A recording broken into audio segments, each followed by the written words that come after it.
Praise the Lord. Praise the Lord. I want to greet you in the name of Jesus. मैं आपको यीशु मसीह के नाम से अभिवादन करता हूँ I'm so excited to bring you this message today. और मैं बहुत ही उत्साहित हूँ ये परमेश्वर का वचन आपके पास ला रहा हूँ। We are studying through the gospel according to Mark. और हम मरकुस का पुस्तक का अध्ययन कर रहे हैं। We have studied about so many things. हमने बहुत कुछ सीखा We are in chapter 14 right now. और अभी हम 14वां अध्याय में हैं। This is kind of the last day of Jesus before he takes up the cross. और ये यीशु मसीह का अंतिम समय है क्रूस में जाने से पहले। The last few moments before he takes up the cross is what we're going to study. और उन्होंने कैसे कुछ समय बिताया क्रूस में जाने से पहले उसके बारे में हम अध्ययन करेंगे। We studied about what he went through in the previous study. और हमने अध्ययन किया कि वो किस किस चीज़ों से वो गुजरे।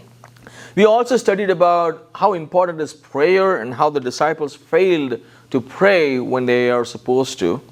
और हमने इसके बारे में भी अध्ययन किया कि हमें कैसे प्रार्थना करना चाहिए और कैसे यीशु मसीह के चेलों ने प्रार्थना नहीं किया। And how it is important that you as a believer, me as a believer, need to pray and communicate with our God, the Father, for us to continue to live as His followers. और हमने ये भी अध्ययन किया कि एक विश्वासी होने के नाते हमें कितना प्रार्थना करना चाहिए और परमेश्वर के कितने करीब होना चाहिए। We also saw how Jesus, while He prayed in the beginning, asking, "Let this cup pass away if it is your will," but then He says, "Yet not what I will, but your will be done."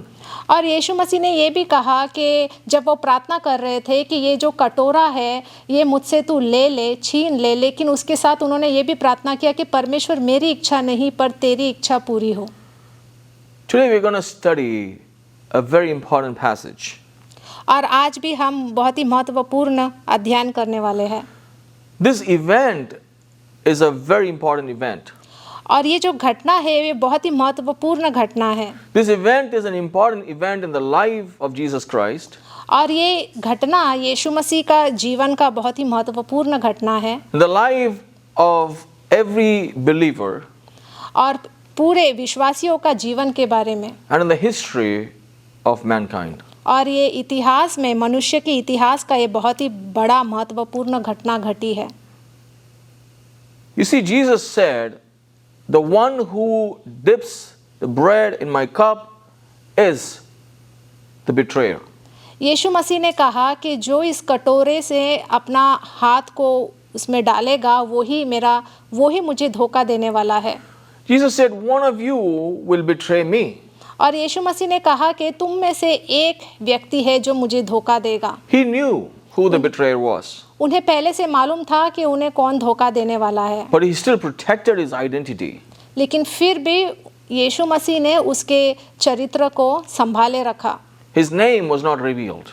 उसके नाम के बारे में यीशु मसीह ने किसी को नहीं बताया। Let's see who that is. अभी हम देखेंगे कि वो कौन है। Verse 42 of chapter 14 of Gospel of Mark. और 42वां वचन 14वां अध्याय का। उठो चले, देखो मेरा पकड़वाने वाला निकट आ पहुंचा है। You see, Jesus saying after the prayer, his disciples were just very drowsy, sleepy after the good meal. Jesus says, "Get up, let us go. Look, my betrayer is approaching." अभी यीशु मसीह ने प्रार्थना खत्म किया और उनके चेले अभी भी सो रहे थे, वो अभी भी उसी में थे, लेकिन फिर यीशु मसीह कहते हैं उठो चलो देखो मेरा पकड़वाने वाला निकट आ पहुंचा है। Jesus didn't say Judas is approaching. उन्होंने ये नहीं कहा कि यहूदा मेरे पास आ रहा है। One of you is approaching me. ऐसा नहीं कहा कि तुम में से कोई एक मेरे पास आ रहा He है। says my betrayer is approaching. उन्होंने कहा कि मुझे पकड़वाने वाला जो मुझे धोखा देने वाला है वो मेरे पास आ रहा है। Judas, who was the disciple of Jesus Christ, is now referred as my betrayer by Jesus' own words. यहूदा जो यीशु मसीह के चेलों में से एक है, अभी यीशु उसे कह रहे हैं कि मुझे पकड़वाने वाला, मुझे धोखा देने वाला आ रहा है। This is Judas's identity at this moment. और अभी यही यहूदा का परिचय है। The one who was so close to Jesus, walking, rubbing on his shoulders, breaking the bread with him, hanging out with him, going and healing people with the name of Jesus, experiencing the power of God, is now turned to be a betrayer of his own master. जो यीशु मसीह के साथ साथ था, यीशु मसीह के साथ उसने खाना खाया, यीशु मसीह के साथ वो सब जगह पे सेवकाई करने गया, लोगों को चंगाई दी, परमेश्वर के नाम में इतना सारा सामर्थ किया, अभी वही व्यक्ति यीशु को धोखा देने जा रहा है। Verse 43. वचन 43। वह यह कह ही रहा था कि यहूदा जो 12 में से एक था अपने साथ प्रधान याजकों और शास्त्रियों और पुरनियों की ओर से एक बड़ी भीड़ लेकर तुरंत आ पहुंचा, जो तलवारों और लाठियां लिए थे। So now Judas is coming with all these people, a crowd with a lot of weaponry. और अभी यहाँ पे यहूदा बहुत सारे भीड़ के साथ आ रहा है और साथ ही साथ वो तलवार और लाठियां भी लेकर आए। In verse 43 we see, while Jesus was still speaking, while he was saying those words, my betrayer is approaching, guys, come on, let's go. और हम वचन 43 में देखेंगे कि जब यीशु मसीह बात कर रहे थे और तुरंत वो लोग वहाँ पे पहुँचे और यीशु ने कहा कि देखो अब मुझे पकड़वाने वाला आ रहा है, और जैसे ही उन्होंने बोला वैसे ही वो आए। Judas, one of the 12, arrived. और यहूदा जो 12 में से एक है वो वहाँ पर आया। Until now, the other disciples didn't know who is the betrayer. अब तक किसी को भी नहीं मालूम था कि उन्हें धोखा देने वाला कौन है। And now they all get to see who's the betrayer. अभी उन सबको देखने को मिला कि उन्हें कौन धोखा दे रहा है। They all got to see. उन सबको दिख कर आया। With him, he brought a crowd, a mob. और उनके साथ उन्होंने भीड़ को लेकर आए। And this mob is just not a group of people. These are like armed soldiers, you know, and they had swords and they had clubs in their hands. और वो सिर्फ ऐसे ही कोई मामूली लोगों को नहीं लेकर आए, लेकिन ऐसे लोगों को लेकर आए जिनके हाथों में तलवारें थी, लाठियां थी। And it says they were sent by the chief priests and the experts in the law and the elders. और यहाँ पे लिखा गया है कि वो अपने साथ प्रधान याजकों, शास्त्रियों और पुरनियों को भी साथ लेकर आए। These guys, these leaders, these God men were so upset with Jesus. They hated Jesus. They were full of jealousy. और ये जो अगुवाई लोग, जो सब लोग साथ में आए थे, वो यीशु मसीह से नफरत करते थे और उनके अंदर जलन भरा हुआ था। And they have seen his works, his teachings, the miracles, the power, the crowd that followed him, and they were so jealous about all of those things. और वो यीशु मसीह से जलते थे क्योंकि यीशु मसीह ने इतना सारा सामर्थ का काम किया, चंगाई दिया, इतना सारा चमत्कार किया, भीड़ इकट्ठा होते थे जहाँ पे भी यीशु मसीह आते थे, और ये देखकर वो उनसे जलते थे। And Jesus turned the tables upside down, you know, and he let the people come into the temple, and he was so upset. He said, "My house shall be called a house of prayer." You know, he referred to those scriptures and he kind of took over the authority in the church away from these men.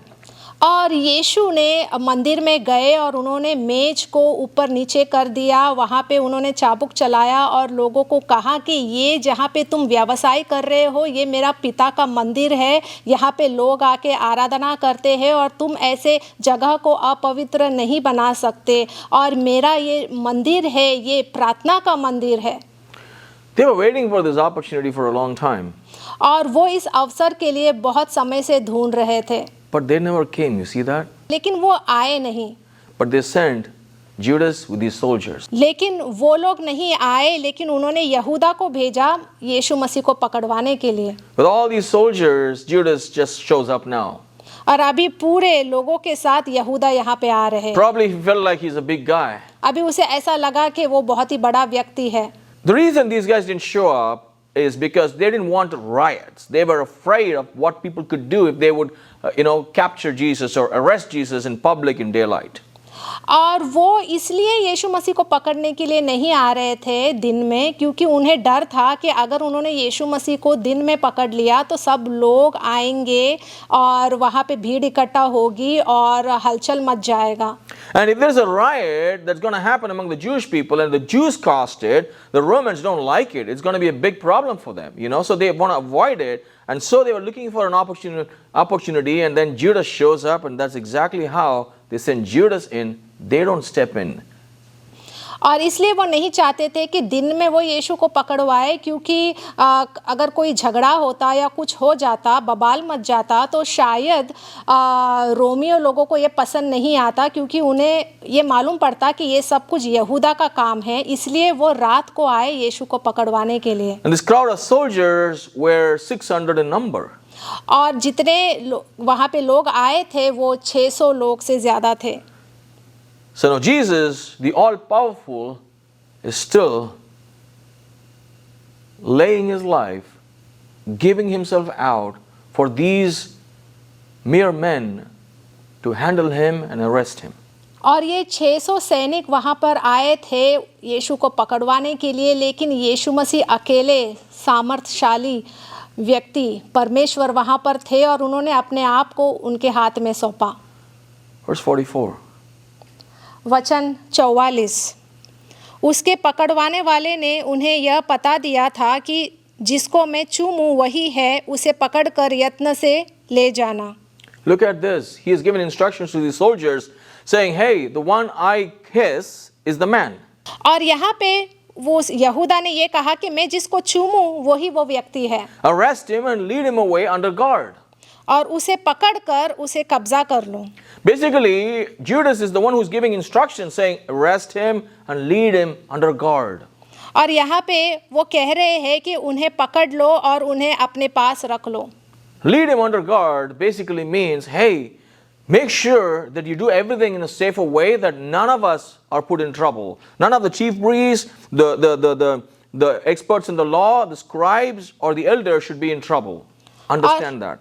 और वो कहते हैं कि पकड़ कर यत्न से ले जाना। यत्न से ले जाना इसका मतलब ये है कि उन्हें सुरक्षित तरीके से ले जाना, ताकि हम सुरक्षित रहे, ताकि हम कहीं जाल में ना फंस जाए।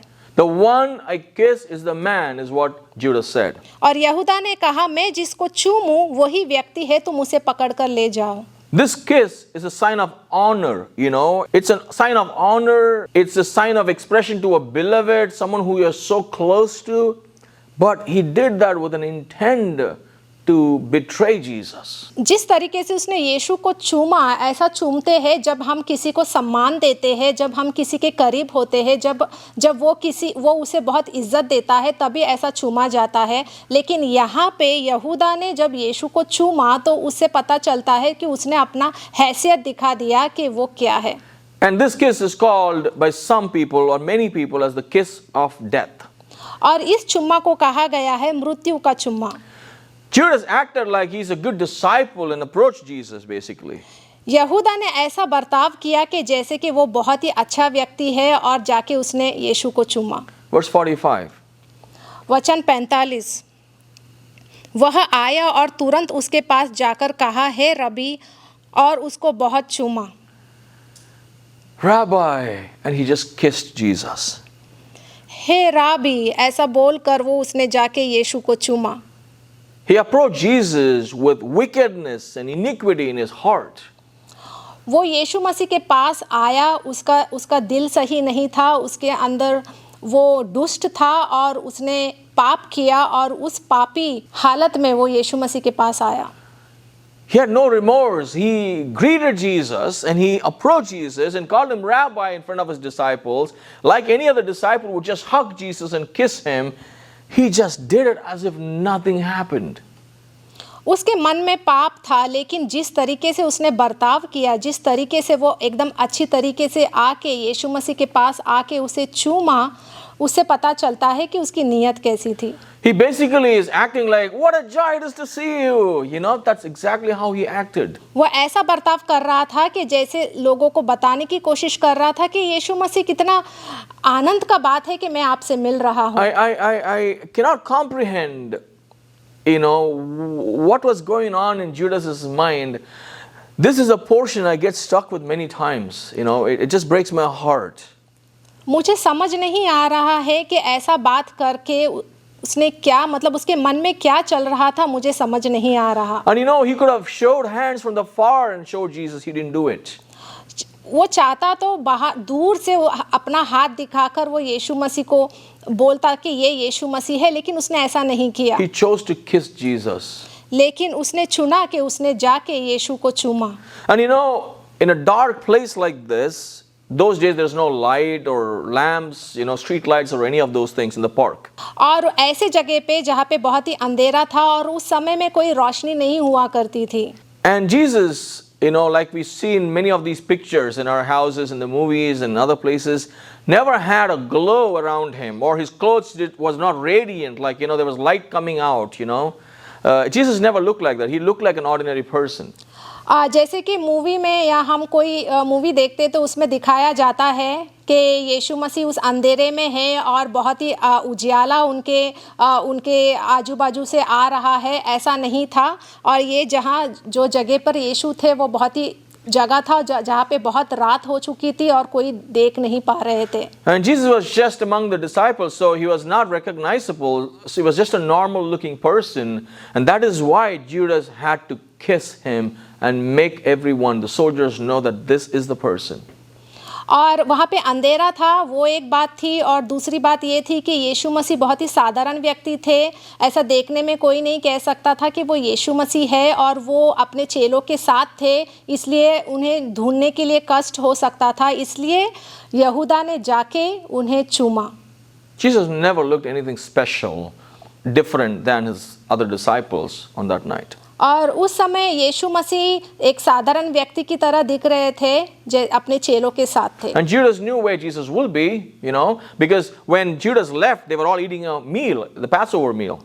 और यहूदा को मालूम था कि यीशु मसीह अभी कहाँ पे होंगे अपने चेलों के साथ, क्योंकि उस रात को उन्होंने फसह का भोजन भी किया था. So imagine, or remember this, on Thursday they all have a meal and they are walking out. This is Thursday night where Judas is coming with, all these soldiers and they are arresting Jesus. अभी ये याद करो कि गुरुवार के समय यीशु ने सबके साथ फसह का भोजन किया था और सब चेले उनके साथ थे.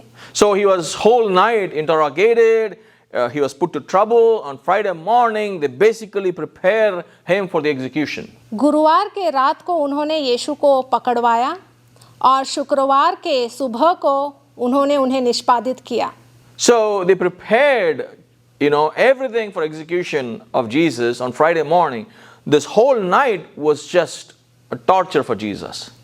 और उस रात को उन्होंने यीशु को बहुत ही उन्होंने सताया, उन्हें पकड़वाया और शुक्रवार के सवेरे को उनके ऊपर उन्हें निष्पादित किया. So we can see within this few hours from Thursday night to Friday 3 p.m., Jesus basically had to go through the betrayal, the arrest, the trials, among the Jews as well as among the Gentiles, and then the crucifixion and death.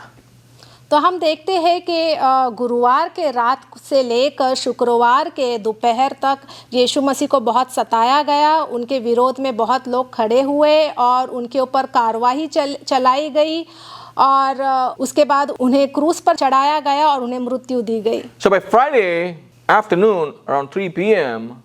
he surrendered his spirit and he laid his life and he died. और शुक्रवार के दोपहर को वो क्रूस पर चढ़े और वो मरे. So Friday night he was in the grave. और शुक्रवार के रात को वो कब्र में थे. Saturday night he was in the grave. शनिवार के रात को भी वो कब्र में थे. And a portion of Sunday he was in the grave. और रविवार के कुछ समय तक वो कब्र में थे. So this fulfills the prophecy that Jesus will be crucified and buried for 3 days. और ये भविष्यवाणी पूरी होती है कि जब कहा गया था कि यीशु मसीह 3 दिन तक कब्र में रहेंगे. So if you understand this, this is a very unique moment in the life of human history. अगर आप ये समझ पाएंगे तो ये बहुत ही इतिहास का बड़ा महत्वपूर्ण घटना है. Verse 46 and 47. वचन 46 और 47. तब उन्होंने उस पर हाथ डालकर उसे पकड़ लिया. उनमें से जो पास खड़े थे एक ने तलवार खींचकर महायाजक के दास पर चलाई और उसका कान उड़ा दिया. So one of the disciples or a bystander got so upset they want to protect Jesus, took the knife and chopped off the ear of one of the chief priest's slaves. और यीशु के बाजू में जो चेला आया, उनसे प्यार करने वाला जो व्यक्ति वहाँ पे खड़ा था, उसे गुस्सा आया और उसने तलवार लेकर उसके कान को काट दिया. Verse 48. वचन 48। यीशु ने उसे कहा, क्या तुम डाकू जानकर मुझे पकड़ने के लिए तलवार और लाठियां लेकर निकले हो? You see, they arrested Jesus as if somebody has caused a big problem, you know. But Jesus said, why? Why are you arresting me like this? और उन्होंने यीशु को ऐसा उन्हें पकड़वाया कि जैसे कि यीशु ने कोई बड़ा जुल्म किया हो। इसलिए यीशु यहाँ पे कह रहे हैं कि तुम ये सब कुछ क्यों कर रहे हो? Verse 49. वचन 49। मैं तो हर दिन मंदिर में तुम्हारे साथ रहकर उपदेश दिया करता था और तब तुमने मुझे न पकड़ा, परंतु यह इसलिए हुआ है कि पवित्र शास्त्र की बातें पूरी हो। So now you understand everything that is happening here was wrong, but still God allowed these things happen because we know God allowed, because this was a fulfillment of the scriptures. और यहाँ पे जो कुछ भी हो रहा था वो सही नहीं हो रहा था, लेकिन फिर भी परमेश्वर ने इसे होने दिया। वो इसलिए होने दिया क्योंकि भविष्यवाणी जो यीशु मसीह के बारे में की गई थी वो पूरी हो जाए, और यहाँ पे हम उसे साफ साफ देखते हैं। Because you and I can be saved. ताकि आपको और हमको बचाया जा सके। Because you and I will have salvation. ताकि आपको और हमको उद्धार मिल सके। Because you and I can be redeemed from sin, death and hell. ताकि आपको और हमको पाप से मुक्ति मिल सके, हमें नरक से बचाया जा सके। So that you and I can go to heaven and be with God, and we can make peace with Him and have eternal life. ताकि आप और हम स्वर्ग जा सके और परमेश्वर के साथ हम सही हो सके। Verse 50. वचन 50। इस पर सब चेले उसे छोड़कर भाग गए। Not just Judas, every disciple, all the disciples left him and fled. Do you see that? सिर्फ यहूदा ही नहीं भागा, लेकिन जितने भी यीशु के चेले थे वो सब भाग गए। If you feel no one's with you, you're so alone and everybody has abandoned you, please understand, Jesus knows what it feels like to be in your place. अगर आप ऐसी जगह पे हैं जहाँ पे सब लोगों ने आपको छोड़ दिया है, सब लोग भाग गए हैं, तो यीशु आपको समझते हैं क्योंकि वो भी उस स्थान पर थे। Jesus went through this pain for us. और यीशु मसीह इस दर्द से गए हमारे लिए। And He went alone to the cross. और वो अकेले गए क्रूस पर। And no one was with Him. और कोई भी उनके साथ नहीं था। His disciples, all of them fled. और उनके चेले सब भाग गए। Possible they're all scared. और सब लोग अलग हो गए। Verse 51 and 52. वचन 51 और 52। एक जवान अपनी नंगी देह पर चादर ओढ़े हुए उसके पीछे हो लिया और लोगों ने उसे पकड़ा, पर वह चादर छोड़कर नंगा भाग गया। So this young man had a linen cloth around him, probably was sleeping. He heard all this commotion. He ran and wanted to see, and then somebody caught him and he just escaped, leaving his garment, let's say a bed sheet that he was covering. और एक जवान व्यक्ति वहाँ पर चादर ओढ़े हुए वहाँ पर खड़ा था, और जब लोगों ने उसे पकड़ा तो वहाँ से वो डर कर चादर छोड़कर भाग गया। Why is this mentioned here? Why is this embarrassment of a young man mentioned here? और यहाँ पे इस व्यक्ति के बारे में क्यों बताया गया कि वो शर्मिंदगी में से वहाँ से भाग गया? We don't know who's this person. क्योंकि हमें नहीं मालूम कि ये व्यक्ति कौन है। But a lot of people say that this person is Mark, the man who wrote this gospel. और बहुत से लोग ये कहते हैं कि ये व्यक्ति शायद मरकुस है जिसने इस सुख समाचार को लिखा है। All that being said here, ये सब कुछ बोलने के बाद Jesus fulfilled the prophecies. यीशु मसीह ने भविष्यवाणी को पूरा किया। He laid his life for us.